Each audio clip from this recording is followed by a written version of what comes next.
Hey, what's going on everyone, and welcome to another video. In this video, I will go through all of the Paladin spells to give us an idea of how much would it cost to train all of them. And there are many different ways I could have done this, but I think to keep things into perspectives for new Paladin players, I will make 3 scenarios. And the first one is going to be for someone with a low budget, so this one will only take into consideration the important talents and will be mostly tailored for people that are going to be solo leveling. Because the Paladin has a lot of tools to shine when he is in a group, but when you are leveling alone, you don't need to have as many blessings or auras because you can only have one up at any one time. Per Paladin, that is. And then the second one is going to be an intermediate budget. This one will incorporate all of the important talents from the first one with some other optional ones and will be optimal for dual leveling or group leveling. And while we are on the subject of dual leveling, I want to give a big shout out to Kargaz because his videos and his work on all of the dual leveling is very good. I learned a lot, and I know that a lot of other people are learning a lot from that, so keep up the good work. And then the last one is going to be how much will it cost to train all of the spells in total. And just a little note before we start off, Bhelockharyh isn't going to be here for this video. There is, unfortunately for us, a beer drinking competition in Lion Pride's Inn at the moment, and there was no way he was going to miss it, but we'll still manage to enjoy ourselves. So, without further ado, let's get right into it. And for the talents, we will go through the Holy ones first, and then the Protection one, and then finally the Retribution one. So, sorry in advance if there's going to be a little bit of repetition, but I think it's the easiest way to go about it. So, let's get started. First of all, parry for 1 silver, there's no questions asked here. So you will see for your holy spells that you will take most of them because they allow you to deal damage, to heal yourself, to cleanse, and stuff like that. So you will take most of your holy talents in any situation. So Holy Light, obviously all of your healing spells are going to be mandatory in any situation. So Holy Light, yes. Purify is going to be the same thing, because it allows you to remove a disease and poison effect off of you and off allied targets, so it's very good. Yes. For Lay on Hands, it's going to be one of your first oh shit button, as it allows you to heal a friendly target for an amount equal to the Paladin's maximum health, so you can either heal yourself or heal an ally, but it will drain all of your mana in the process. But it doesn't matter, you can always sit down and drink and get all of your mana back, whereas if you die and you need to run all the way back, you're losing a lot more time. Seal of Righteousness is going to be mandatory until you're around level 20. The closest upgrade to level 20 is going to be the last one, because after that you have the choice to go with Seal of Command. And for Blessing of Wisdom here, it's going to be very important to pick every single level of this blessing, because it's going to be the one you will use on yourself all the time if you're soloing, and I would say even if you're in a group, because it allows you to be so much more sustainable with your mana. And what happens is that you will be a lot better off with this compared to a Blessing of Might, because your mana is going to help you deal damage, heal yourself and other allies, and so on. So you will need more mana than anything else. Holy Light, obviously, you always want to have the best level of every healing spell possible. Seal of Righteousness 18, this is going to be the last one, which is mandatory. Exorcism, I would say, is mandatory as well, but you don't necessarily need to buy it right as you hit level 20, because you're not going to be facing a lot of undeads.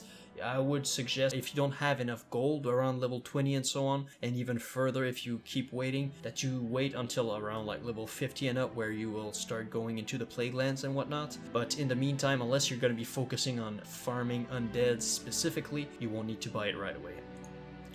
Level 20 is going to be an important level, first of all, because you get access to your first talented spell, and you will also get your second heal, which is Flash of Light. And Flash of Light, just like Holy Light, you will buy every single level, every single rank, I should say. Holy Light, yes. Blessing of Wisdom, absolutely.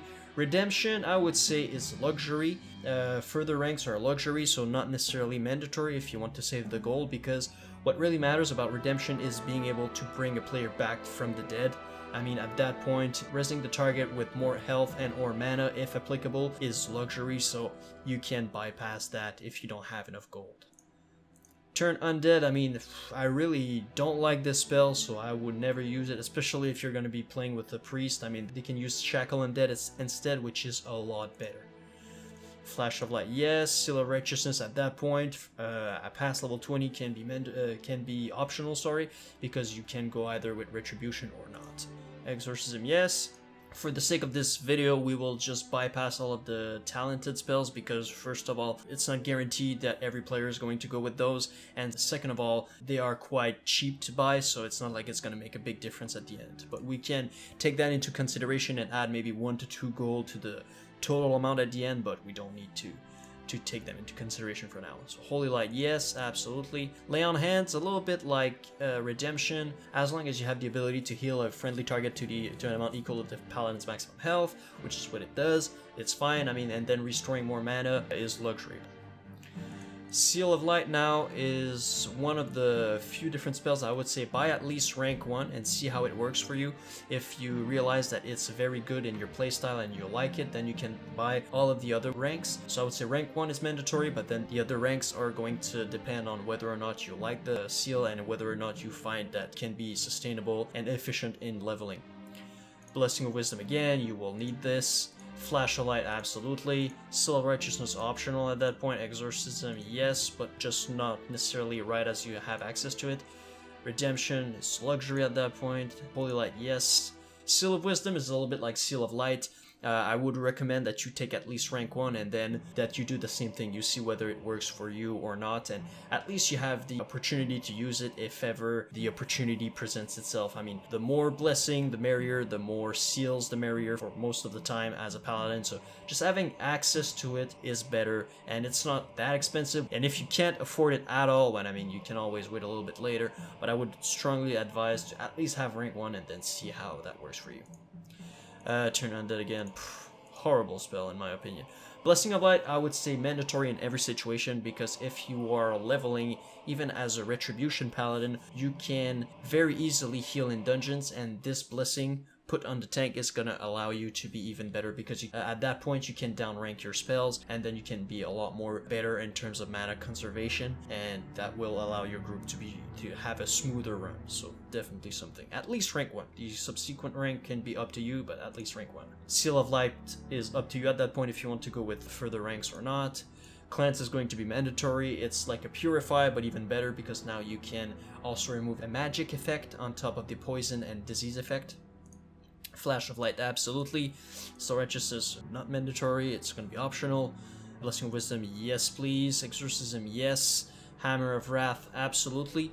The only thing I would say is that if you see for the mana cost, it's almost 300 mana, and it has a casting time, but the main aspect of the spell is that it costs a lot of mana, so don't use it too liberally when leveling, because it will hurt your efficiency. And it's also good to take on a PvP server, because it allows you to have more tools to defeat gankers and whatnot.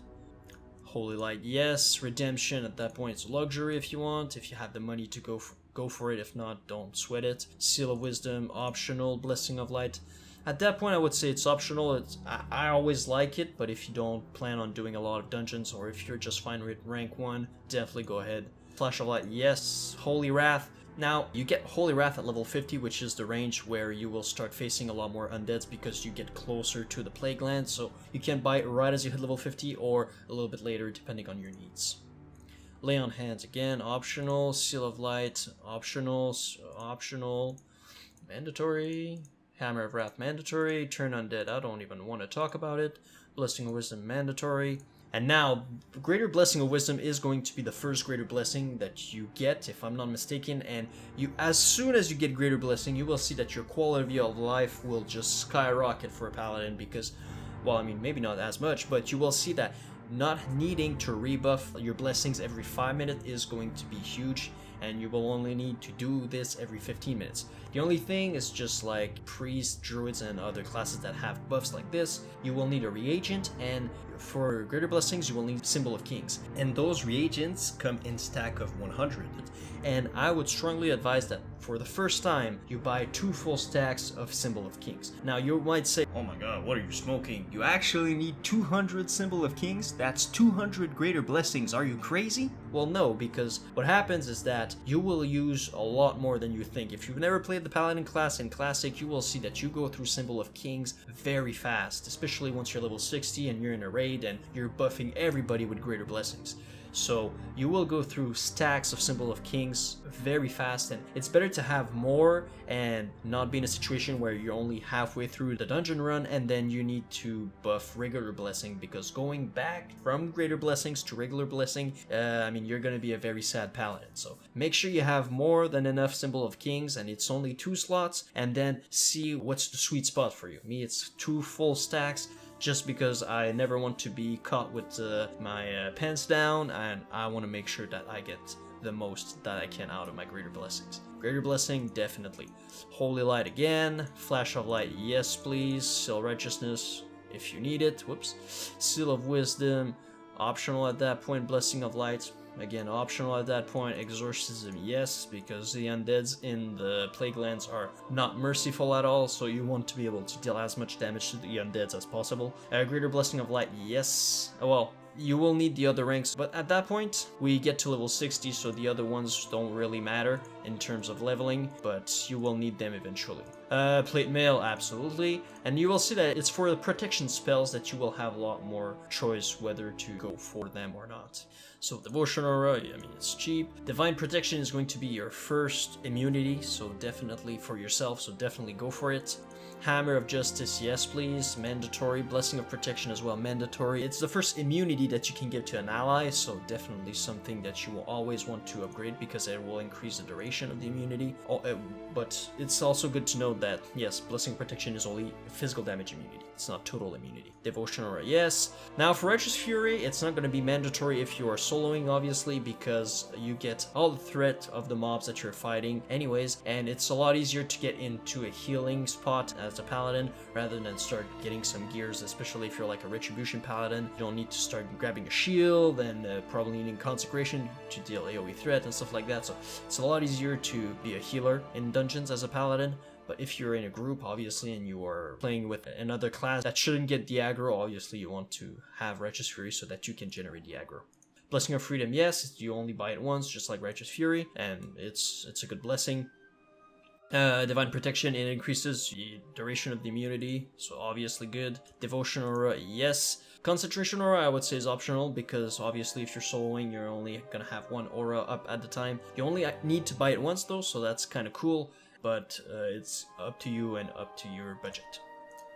Seal of Justice, I would say it's not mandatory because the main aspect of it is unleashing the seal energy, which judges the enemy, preventing them from fleeing. But if you know how to position yourself safely when you're pulling many different mobs at once, you shouldn't have any problem with fleeing. But if you see that you are having problem with the fleeing mechanic, you can go and purchase that.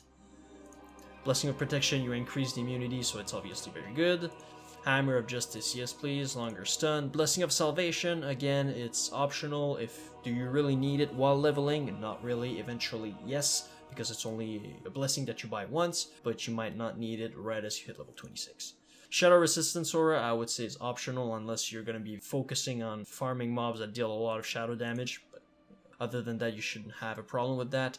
Devotion Aura, yes. Divine Intervention, it's kind of a double-edged sword. I mean, if you are solo leveling, do you need to take this? I mean, it's debatable.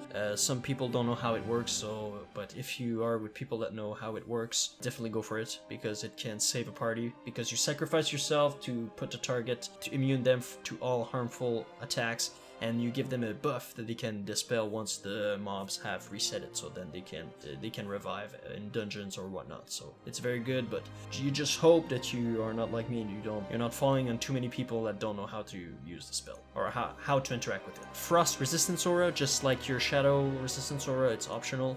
Divine Shield, yes, it's the first step into being able to Bubble Heart, so definitely it's the signature move, so definitely. Fire Resistance Aura, just like the other Resistance Aura, up to you. Blessing of Protection, yes. Devotion Aura, yes, it's the aura that I prefer for leveling, especially soloing. Hammer of Justice, yes. Shadow Resistance, up to you, up to you. Blessing of Sacrifice, I never really felt the need to use this one in leveling, especially in a solo situation, because you don't have anybody else to use it on, but even in groups, it's really up to you. Fire Resistance Aura, up to you. Devotion Aura, I would say yes. Divine Shield, absolutely. Now you can Bubble Heart at level 50. Shadow resistance are up to you, up to you. Hammer of Justice, yes please. Frost resistance, up to you. Devotion aura, now we get into level 60, so it doesn't really matter for the leveling aspect. So, but then at level 60, you obviously want to get all of your spells as soon as possible. So yes, Greater Blessing of Salvation. Again, okay, so now we're already into the Retribution spell, and you will see there's only like 2 that we need. Blessing of Might at level 4, yes. Judgment, absolutely. Seal of Crusader, I personally don't like this seal, but if you're used to this one and you like this one, definitely go ahead, but I never use it. Even on long fights, I mean, I'm trying to avoid those when I'm soloing, but I mean, it has its use on very long fights, but I just don't feel that it's worth the money, personally. Blessing of Might, yes, at level 12 it's going to be the last rank of Blessing of Might that is mandatory, unless you're grouping with a lot of rogues and warriors, because this is going to be the blessing that they will benefit from the most, especially early on. So Crusader, no. I would take Retribution or at least rank 1 at level 16, because at level 16 you're soon going to start running dungeon, and the first one would probably be Dead Mines, and so if you ever group in another Paladin, you actually have the option of having both aura. That's the whole point of having multiple Paladins, is being able to have multiple blessings and multiple auras. Blessing of Might, yes. Seal of Crusader, yeah, whatever. Retribution are optional. Blessing of Might rank 3 and rank 4 are optional. I said yes, but I meant optional at that point, optional, and then all of the other ones are going to be optional in this situation, because they repeat themselves. There's Retribution spells are the one that the Paladin has the least of. Now, just a little note, for Greater Blessing of Wisdom rank 2 and Greater Blessing of Might rank 2, you won't be able to buy them before you get Blessing of Might rank 7 and Blessing of Wisdom rank 6, which you get from the tomes in Dire Maul. So you won't be able to train those 2 Greater Blessings before we get to Phase 2. So now let's talk about what you can do with these numbers. Oh, I know what you can do with these numbers. Hey, Bhelock, what are you doing here? What do you mean? I won the competition an hour ago, so I came back. And it took me a while to find my way back home, though. Alright, well, it's good to see you, but take a seat, I'm almost done.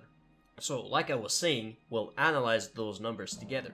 So in the case where you followed exactly what I told you and you didn't want to spend more than you had to, you should not have spent more than about 78 gold on your spells while leveling, if we also take in consideration your talented spells such as Consecration or Seal of Command, for example. In the case where you were leveling in a group or you had more flexibility in your budget, your total amount of gold spent on spells should be in between the low budget amount, which is about 78 gold, and the intermediate one, which is about 170 gold. Obviously, every Paladin player would have a different numbers because we all have our own playstyle with the Paladin class, and this is the beauty of it. Because it is a hybrid class, there are many different ways to play it, and all of them are viable, just as long as you're having fun and you are reaching your goals. There are combinations that are better than others, but if you don't like those, that's absolutely fine. Play the way you want to. Then the total amount of gold that you will have to spend to have every single spell is going to be about 230 gold, if we also take in consideration both of your Greater Blessing of Might and Greater Blessing of Wisdom rank 2 that you will get once Dire Maul hits, and your talented spells. It might seem a lot when you put it like this, but remember that you spend all of that gold over 60 levels, so it's not so bad in the end.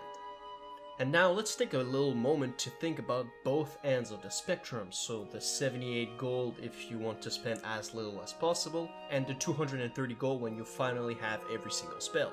That leaves us with a difference of 152 gold. And now think about all of the extra things that you will be able to buy yourself while leveling with all of that extra gold. For example, by level 40, the difference is not going to be as high, but even if you manage to save up about 50 to 60 gold by only buying the spells that you need, and because you get your mount for free at level 40 as well, well, you can either keep saving up that extra gold, or you can use it to spend on a new weapon, new armor, cloth for the Cloth Quartermaster's quest, and each of them at level 40 would have 4 quests, and there are 4 Quartermasters in total, so you open yourself 16 other quests that are pretty much very easy XP. Or you can buy resources to level up your professions, buy new consumables, etc. And we all know how important gold is as a resource, and therefore being able to spend it smarter will greatly help you in your leveling journey. But always keep in mind that those numbers come from a private server and therefore are subject to change, and that this way to categorize each spell is based on my own opinion and my own experience of leveling many different paladins. But it is nonetheless something that I wanted to share with you guys to give us a better idea of how much should we expect to spend on our spells when Classic hits. The more prepared we will be, the better we will be able to enjoy our experience. Hey, Bella, at least wake up for the outro. What? And that's it for this video, guys. If you're still watching this video, you deserve a big props because that was quite long, and I know, but yeah, I think it was worth it in the end. And if you enjoyed the content, leave a like and a subscribe because it helps us immensely. And between you and me, hit that little bell button because I heard that it has a chance to drop legendary weapons. So see it for yourself. Until next time, guys. Have a good one. And stay blessed.